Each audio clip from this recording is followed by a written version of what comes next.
Muslim Viewpoint, a video podcast powered by the national nonprofit media platform American Muslim Today. I'm Maya Gayler, bringing you today's top international story.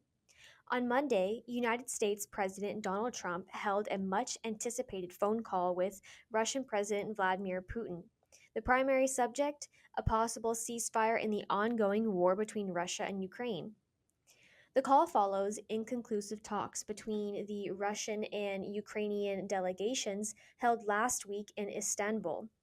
The meeting, hosted by Turkey, marked the first direct contact between the two sides in months.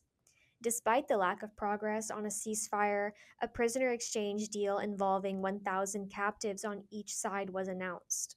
Ahead of the Trump Putin conversation, European leaders, including the Prime Minister of the United Kingdom, Germany, and Italy, as well as French President Emmanuel Macron, spoke with President Trump. They collectively urged him to advocate for a 30-day unconditional ceasefire, a proposal already supported by Ukraine. On his Truth Social platform, Trump stated that the call with Putin would focus on, quote, stopping the bloodbath that is killing on average more than 5,000 Russian and Ukrainian soldiers a week and trade. He added that he would also speak with Ukrainian President Vladimir Zelensky and NATO allies following the conversation. However, expectations for the call remained mixed. According to postdoctoral researcher Marina Miron at King's College London, there were three likely outcomes: a potential agreement on a ceasefire, mutual disagreement, or, most likely, a conditional Russian offer with a list of demands.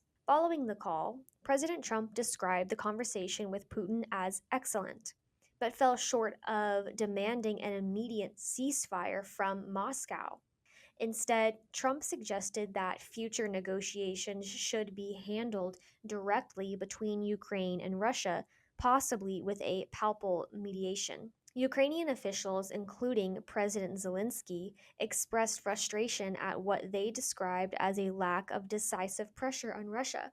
Speaking on Tuesday, Zelensky accused using the process to buy time and said Russia's refusal to accept the ceasefire showed they were not genuinely pursuing peace.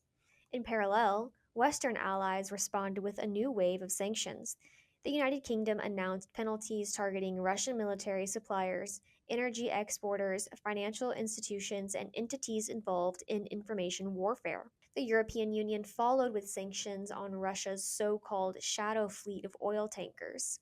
Despite these measures, the Kremlin reiterated its position. Russia spokesperson Dmitry Peskov said there was no timeline for preparing a peace memorandum and later added that it is now up to Ukraine to respond to Moscow's proposal. Meanwhile, the situation on the ground remains volatile. Ukraine reported Russia's largest drone attack since the start of the war, involving 273 drones and resulting in at least one death. Ukrainian intelligence also claimed that Russia may be preparing to test an intercontinental ballistic missile, although this remains unconfirmed by Moscow.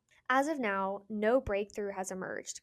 President Trump has indicated reluctance to join in European sanctions and appeared to shift the responsibility for peace talks squarely onto Kyiv and Moscow.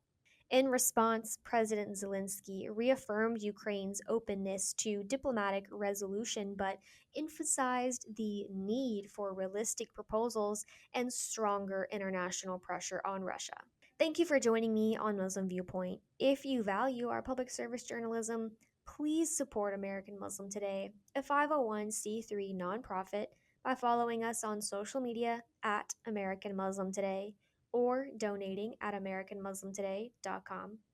Before you go, don't forget to hit that subscribe button. Until next time, I'm Maya Gayler.